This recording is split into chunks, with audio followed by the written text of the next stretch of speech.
किसान भाइयों वीडियो अच्छा लगे तो उसको लाइक करें, शेयर करें, किसानों में ज़्यादा से ज़्यादा इसको भेजें।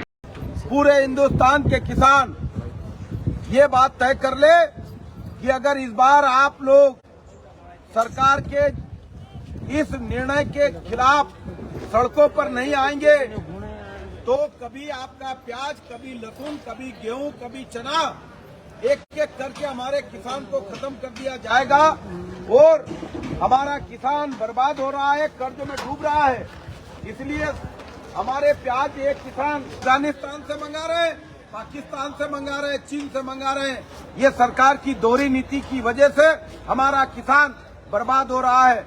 और आओ हम सब मिलकर संघर्ष करेंगे। उसमें सारे किसान, ट्रैक्टर वाला ट्रैक्टर लेके आए, मोटरसाइकिल वो मोटरसाइकिल लेके आए, कार वाला कार लेके आए।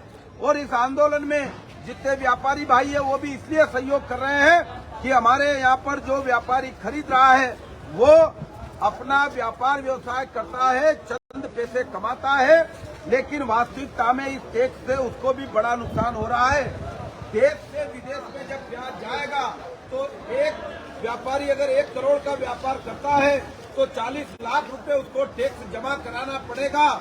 कहीं न कहीं व्यापारियों को भी बड़ा बजट खर्च करना पड़ रहा है और ये सारी मार किसान पर पड़ रही है।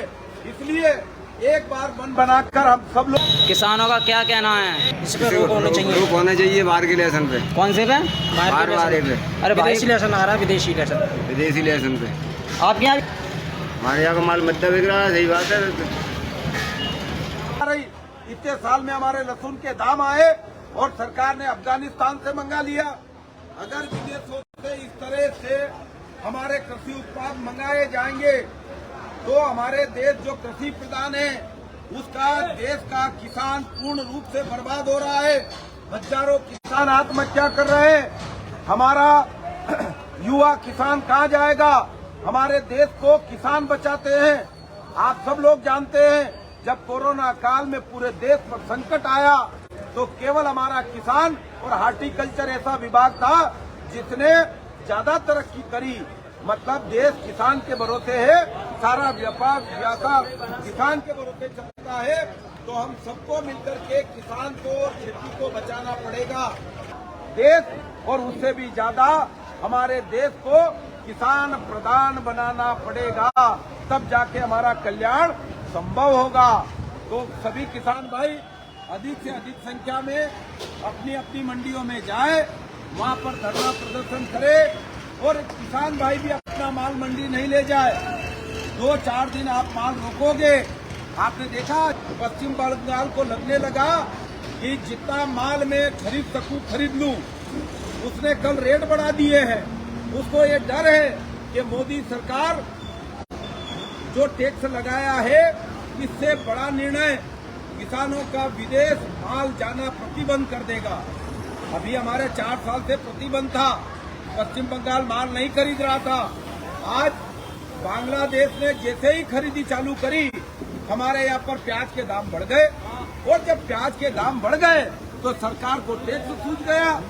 इस बांग्लादेश को धन्यवाद कि वो हमारा प्याज खा रहा है और विदेशों में महाराष्ट्र का प्याज जा रहा है। तो आओ हम सब मिलकर किसानों की लड़ाई लड़े। आइए देखना चाहते हैं आज क्या रहा लहसुन का बाजार।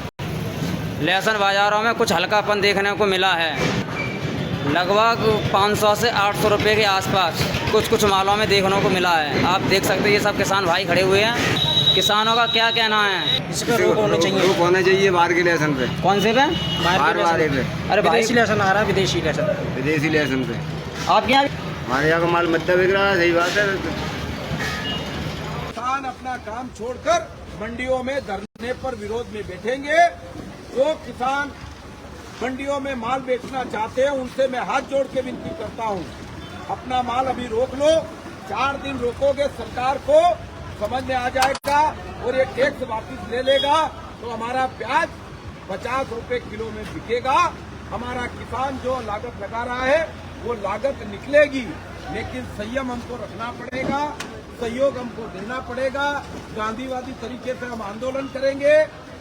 आप सब लोग कहीं भी कोई भी सरकारी अधिकारी, पुलिस प्रशासन से कोई भी उलझे नहीं, यही मेरी विनती है। पूरे देश के किसानों से है। महाराष्ट्र के किसानों को बहुत बहुत धन्यवाद, जो महाराष्ट्र का किसान अपने आप मंडियां बंद कर करके वो किसानों के समर्थन में उतर आया है। मध्य प्रदेश का किसान भी हमारा साथी है। मध्य प्रदेश का किसान भी कल से सारी मंडियां बंद करके सरकार के इस विरोध में खड़ा होगा, तो हमारी बात मानी जाएगी। मोदी कभी मानते नहीं है, परंतु जब दिल्ली में हमारे किसानों ने धरना दिया तो मोदी माने, मोदी झुके। ये देश किसानों का देश है और हम सब लोग किसानों के हक के लिए लड़े। किसान के बेटे हैं, किसान की बात करें। राजनीति करने वाले सभी साथियों से भी मेरा अनुरोध है, अपने अपने दल की राजनीति कर लेना, लेकिन किसान के साथ अगर देना है तो किसान को पीछे से सहयोग करो। जब हमारी गाड़ी कहीं बंद हो जाती है तो उसको धक्का पीछे से लगाया जाता है। आज किसान तकलीफ में है, राजनीतिक दल भी पीछे आकर बैठे और सहयोग दे, समर्थन दे, उनका भी हम स्वागत करेंगे। धन्यवाद। जय हिंद, जय जवान, जय किसान, जय जवान, जय किसान। कौन बनाता हिंदुस्तान। तो हम लोग भी ये जगदीश पाटीदार जी को मैं रात को बता दिया, लगातार हम लोग सारी मंडियों में बात कर रहे हैं। मथुरा रतलाम में इच्छा है कि 100-200 जो ट्राली आ गई है ना, और अपन लोग बाहर के रकम नहीं मिला अब आके देखो, कांदा तो विदेश की चावा नहीं देगा, वो लक्षण अफगानिस्तान की लाएगा। हम कहाँ जाएंगे?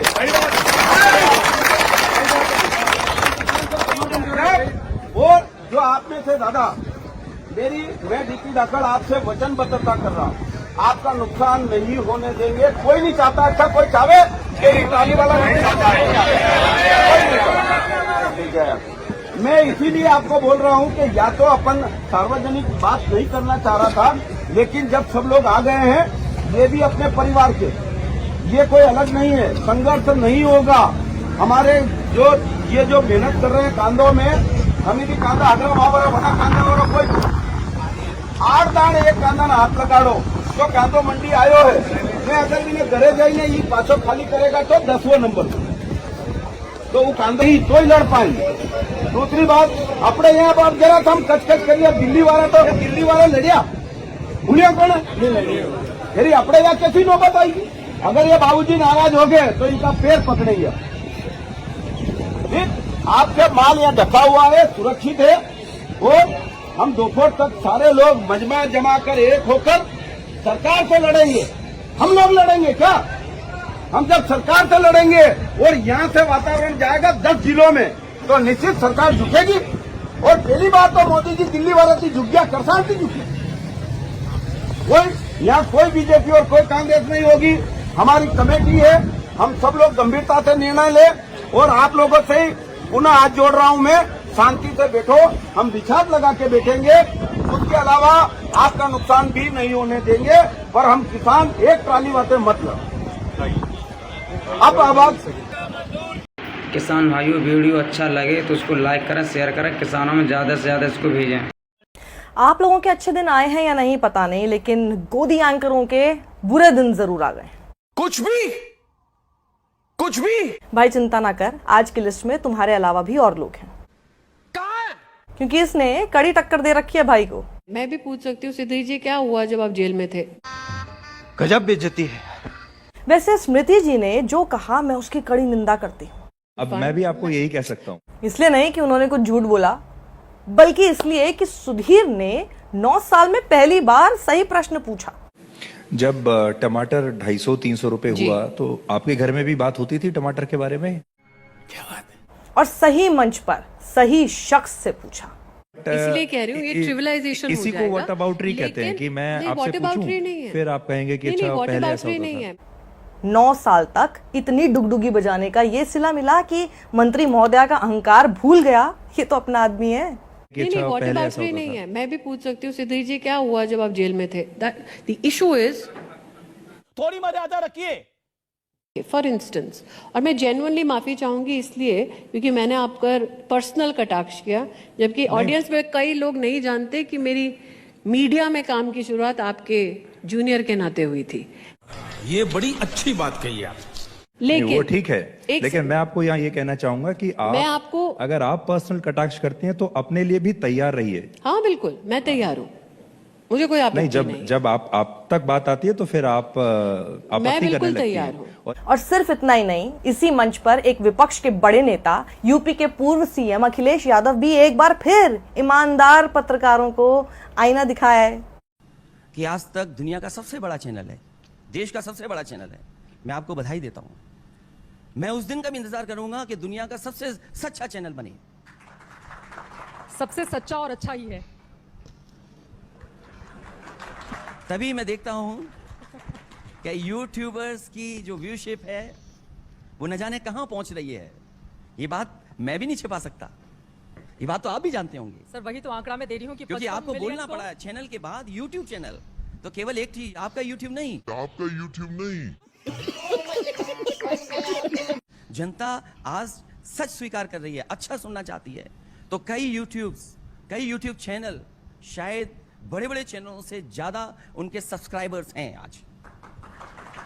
एक ही दिन में एक ही मंच पर सत्ता के चाटुकारों को विपक्ष ने ही नहीं, सत्ता पक्ष ने भी लपेट लिया। अगर हम करें तो करें क्या, बोले तो बोले क्या। ना, ये इनकी निष्पक्षता का प्रमाण नहीं है, ये इस बात का प्रमाण है कि इज्जत इनकी कोई नहीं करता। ये इस बात का प्रमाण है कि जिसे सिर पर चढ़ा कर रखा उनकी नजर में भी इनका स्थान वही है जो विपक्ष की नजर में। इन्हें गोदी मीडिया बनाने वाले भी इन्हें गोदी की तरह ही ट्रीट करते हैं। गजब बेइज्जती। ये विपक्ष को बुलाते हैं बैलेंस करने के लिए, लेकिन अखिलेश यादव ने ये पहली बार नहीं किया है। वो जानते हैं उन्हें क्यों बुलाया जाता है, तो वो भी पूरा टीवी स्पेस लेकर इनकी बखिया उधेड़ाते हैं। ईमानदार पत्रकारों की सूची बनाई है, लिस्ट, नाम आपका भी है उसमें है। सच बता उम्मीद है और मैं समझ सकता हूं, क्योंकि आप देश के सबसे ईमानदार पत्रकारों में आते हैं। ये जो बार बार आप कीचड़ उछालने की कोशिश कर नहीं, रहे हैं, कीचड़ नहीं उछाल रहा हूं। एक खास शब्द का प्रयोग करके आप ईमानदार ईमानदार बार बार बोल रहे हैं, ये कटाक्ष करने की क्या जरूरत है? मैं कटाक्ष नहीं कर रहा हूं। इस मंच से बार बार एक शब्द के जरिए आप क्या कहने की कोशिश? पर अखिलेश यादव के बोलने से इनकी नींदें हराम नहीं होती हैं। विपक्ष और जनता से गाली खाने वाले काम तो ये जानबूझकर करते हैं। जो जनता के बीच बिना सुरक्षा ना जा पाए वो काहे के पत्रकार। नींद तो हराम तब होती है जब जिनकी पूजा करो और वही तिहाड़ रिटर्न बोल जाएं। मैं भी पूछ सकती हूँ सुधीर जी, क्या हुआ जब आप जेल में थे? The issue is, Sudhir ji की गलती ये नहीं थी कि उन्होंने स्मृति ईरानी से आज महंगे टमाटरों पर सवाल कर लिया या ये पूछ लिया आपके घर में भी। किसान भाइयों, वीडियो अच्छा लगे तो उसको लाइक करें, शेयर करें, किसानों में ज्यादा से ज्यादा इसको भेजें। देखो इनकी पत्रकारिता। इन्हें पाकिस्तान में टमाटर 300 रुपए किलो होता दिख गया था। पाकिस्तान में खाने पीने के सामान की कीमत लगातार बढ़ रही है, यानी वहां महंगाई बहुत तेजी से बढ़ रही है। इन्हें पाकिस्तान में टमाटर महंगे होने की खबर बड़ी खबर नजर आई थी। आजकल पाकिस्तान में 1 किलो टमाटर 300 रुपए प्रति किलो तक बिक रहा है। ये भी जानते थे कि वहां के न्यूज चैनलों पर पाकिस्तान की महंगाई की खबर दिख रही थी, पर इन्हें तब भी ये नहीं लगा कि यहाँ के न्यूज चैनलों का क्या फर्ज नहीं है कि वो भी अपने देश की महंगाई की खबर दिखाएं। पाकिस्तान के न्यूज चैनल्स पर आजकल सिर्फ और सिर्फ महंगे टमाटर की चर्चा हो रही है। वहां के न्यूज चैनल्स के मुताबिक कराची शहर में टमाटर की औसत कीमत 250 रुपए प्रति किलोग्राम है, जबकि शहर के बाकी इलाकों में और बाहरी इलाकों में यही टमाटर 360 रुपए। मतलब खुद मान रहे हैं कि पाकिस्तान के न्यूज चैनल भी इनकी पत्रकारिता की तुलना में बेहतर थे। वो पाकिस्तान की महंगाई दिखा रहे थे और ये सिर्फ पाकिस्तान की ही महंगाई की बात कर रहे थे। इतनी खुशी मुझे आज तक। ये गरीब की रोटी की तुलना ओटीटी से ना कर रहे होते। लेकिन हमें लगता है कि अब इस इंटरनेट के युग में 2 जून की रोटी का महत्व बदल चुका है। अब लोगों को 2 जून की रोटी से ज्यादा चिंता 2 जून के डेटा की होती है। आटा और डाटा को एक तराजू में ना तोल रहे होते। और इस दौरान हमने ये पाया कि भारत में मोबाइल फोन के बढ़ते इस्तेमाल ने ज्यादातर परिवारों का मासिक खर्च पहले की तुलना में बहुत ज्यादा बढ़ा दिया है। और अब आपका सबसे ज्यादा पैसा आटे पर खर्च नहीं होता, बल्कि अब आप डेटा पर सबसे ज्यादा पैसा खर्च करते हैं। तो आज इनका ये हश्र नहीं होता। और ये मेरी शालीनता है। नहीं, बिल्कुल, मैं स्पष्ट रूप से कहती हूँ कि अगर आप मुझसे पूछें कि एक पुरुष ने किस प्रकार से क्या फ्लाइंग किस किया, वो आपकी शालीनता का दर्पण आपके लिए हो सकता है, मेरे लिए नहीं है। लेकिन मैंने आपकी शिकायत के आधार पर ये आपने लिख कर दिया। ये मैंने लिख के नहीं दिया, मैं वापस कह रही हूँ। नहीं, पर मेरा आपकी, इसमें सिग्नेचर नहीं है, आपका नहीं है, लेकिन आपके बारे में आपके जो और शब्द आपके हैं, साथियों ने, मैं दोबारा कह रही हूँ सुधीर जी, आपके जो शब्द हैं वो गलत है। जब महंगाई होती चली जा रही थी तब ये महंगाई के फायदे गिना रहे थे, मोदी के गुणगान कर रहे थे। 9 साल से ये सिर्फ भेड़ें चरा रहे हैं। तो यही होगा ना। सुधीर चौधरी, इतनी बड़ी बात जब एक अहंकार में डूबी मंत्री ने सिर्फ महंगाई पर बात करने पर बोल डाली, तो जरा सोचिए ये आपके साथ क्या करने की कोशिश थी। कभी गौर फरमाइए और अंदर झांकिए। जब स्मृति जी ने ये कहा, मैं भी पूछ सकती हूँ सुधीर जी, क्या हुआ जब आप जेल में थे? द इशू इज आप सहम गए और ढीले पड़ गए। अब मैं भी आपको यही कह सकता हूँ। मैं वही कह रही हूँ सुधीर जी। आप भी इनसे पूछ सकते थे कि ये तो वही बात हुई कि मणिपुर का जिक्र करो और आप राहुल गांधी पर चली जाती हैं। ये तो वही बात। भाइयों, वीडियो अच्छा लगे तो उसको लाइक करें, शेयर करें, किसानों में ज्यादा से ज्यादा इसको भेजें। इसलिए है स्मृति जी की अर्नब की हिम्मत नहीं है आपसे टमाटर तक पर सवाल पूछने की। मैंने पूछ लिया तो आप बिलबिला गई। आप मुझ पर कितने भी व्यक्तिगत सवाल उठा लें, पर मेरा सवाल नहीं बदलेगा। आप सिलेंडर लेकर जमीन पर पड़ी मिलती थी, आज आप सिलेंडर के साथ खड़ी भी नहीं दिखती। आपके राहुल ऑब्सेशन की कहानियां सबको पता है। अब सुधीर ऑब्सेशन की कहानियों का सिलसिला मत शुरू कीजिए प्लीज। चलिए सवाल का जवाब। बाबा, हस्ताक्षर करोगे कि अंगूठा लगाओगे? किसान ने हस्ताक्षर करने को कहा। किसान ने पेन के साथ अंगूठे वाला पैड उठाया तो मुंशी सोच में पड़ गया। हस्ताक्षर करेगा तो अंगूठा लगाने की स्याही का पैड क्यों उठा रहा है? किसान ने अपने हस्ताक्षर में नाम लिखा। चौधरी चरण सिंह और मैले कुर्ते की जेब से मुहर निकालकर कागज पर ठोंक दी, जिस पर लिखा था प्रधानमंत्री, भारत सरकार। ये देखकर पूरे थाने में हड़कंप मच गया। भारत देश के कई प्रधानमंत्री अपने किस्सों के चलते लोगों के बीच खासा लोकप्रिय रहे। इन्हीं में से एक नाम है चौधरी चरण सिंह का भी था, जिन्हें जनता का नेता कहा जाता था। वह अपनी सादगी और जनता से जुड़ाव के चलते चर्चा में बने रहते थे। आज बात चौधरी चरण सिंह से जुड़े एक किस्से की, जिसमें उनसे एक पुलिस वाले ने 35 रुपये की घूस ली थी। फिर जो हुआ वह सभी पुलिस वालों के लिए नजीर बन गया था। दरअसल बात 1979 यानी 44 साल पहले की है। देश के तत्कालीन प्रधानमंत्री चौधरी चरण सिंह एक व्यक्ति की शिकायत पर एक दिन वे शाम 6 बजे उत्तर प्रदेश। वीडियो अच्छा लगे तो लाइक करें, शेयर करें, ज्यादा से ज्यादा ये किसानों में भेजें, जिससे के इटावा जिले में मैला कुचैला धोती कुर्ता पहनकर अपने बैल चोरी की शिकायत लिखवाने उसराहार थाने पहुंच गए। इस दौरान थाने के छोटे दरोगा ने पुलिसिया अंदाज में कुछ आड़े टेढ़े सवाल करके उन्हें बिना रिपोर्ट लिखे थाने से चलता कर दिया। जब चौधरी चरण सिंह थाने से निकलने लगे तो पीछे से एक सिपाही ने आवाज देते हुए कहा कि बाबा, थोड़ा खर्चा पानी दे दो तो रिपोर्ट लिख देंगे। सिपाही 35 रुपये की रिश्वत पर रिपोर्ट लिखने को राजी हुआ। रिपोर्ट लिखने के बाद मुंशी ने उनसे पूछा कि बाबा, हस्ताक्षर करोगे कि अंगूठा लगाओगे? किसान के वेश में मौजूद प्रधानमंत्री चौधरी चरण सिंह ने हस्ताक्षर करने को कहा। मुंशी ने भी झट से प्राथमिकी का ड्राफ्ट आगे कर दिया। चरण सिंह ने पेन के साथ अंगूठे में लगाने वाला स्याही भी उठाया। इसके बाद थाने का सिपाही सोच में पड़ गया। हस्ताक्षर करेगा तो अंगूठा लगाने की स्याही का पैड क्यों उठा रहा है? किसान बने प्रधानमंत्री चौधरी चरण सिंह ने अपने हस्ताक्षर में नाम लिखा। चौधरी चरण सिंह और मैले कुर्ते की जेब से मुहर निकालकर कागज पर ठोंक दी, जिस पर लिखा था प्रधानमंत्री, भारत सरकार। ये देखकर पूरे थाने में हड़कंप मच गया। आवेदन कॉपी पर पीएम की मुहर लगा देख पूरा का पूरा थाना सन्न रह गया। कुछ ही देर में पीएम का काफिला भी वहां पहुंच गया। जिले और कमिश्नरी के सभी आला अधिकारी धड़ाधड़ वहां पहुंच गए। सबके होंठ सूख गए। सभी यह सोचने लगे, अब क्या होगा? पूरे प्रशासनिक अमले में किसी को पता नहीं था कि पीएम चौधरी चरण सिंह खुद इस तरह थाने आकर औचक निरीक्षण करेंगे। पूरे प्रशासनिक अमले को परेशान देख पीएम उसराहार थाने के सभी कर्मचारियों को सस्पेंड करने का आदेश देते हुए चुपचाप रवाना हो गए। इस घटना के बारे में इटावा के निवासी बताते हैं, चौधरी साहब इसी तरह औचक निरीक्षण करते थे। उस दिन थाने से कुछ दूर पर उन्होंने अपना काफिला छोड़ दिया था। सड़क किनारे के एक खेत से थोड़ी मिट्टी उठाकर। नमस्कार किसान भाइयों, किसानों के लिए जानकारी।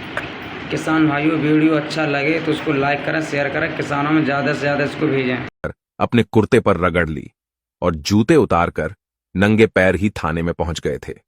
रिश्वतखोरी की सजा पूरे थाने को मिली। फिलहाल अब ऊसराहार थाना जिला औरैया में पड़ता है। यह पहला मामला नहीं था। इससे पहले भी जब चौधरी साहब यूपी के सीएम थे तो इसी तरह किसान के वेश में थानों और सरकारी दफ्तरों का असली हाल भांपने निकल पड़ते थे। आज के Z+ सिक्योरिटी सुरक्षा घेरे में घूमते राजनेताओं को देखने वाली जनता के लिए चौधरी चरण सिंह का यह अंदाज किसी कथा कहानी के किस्से जैसा लगेगा, लेकिन यह सच है। नमस्कार किसान भाइयों, किसानों के लिए जानकारी। किसान भाइयों, वीडियो अच्छा लगे तो उसको लाइक करें, शेयर करें, किसानों में ज़्यादा से ज़्यादा इसको भेजें।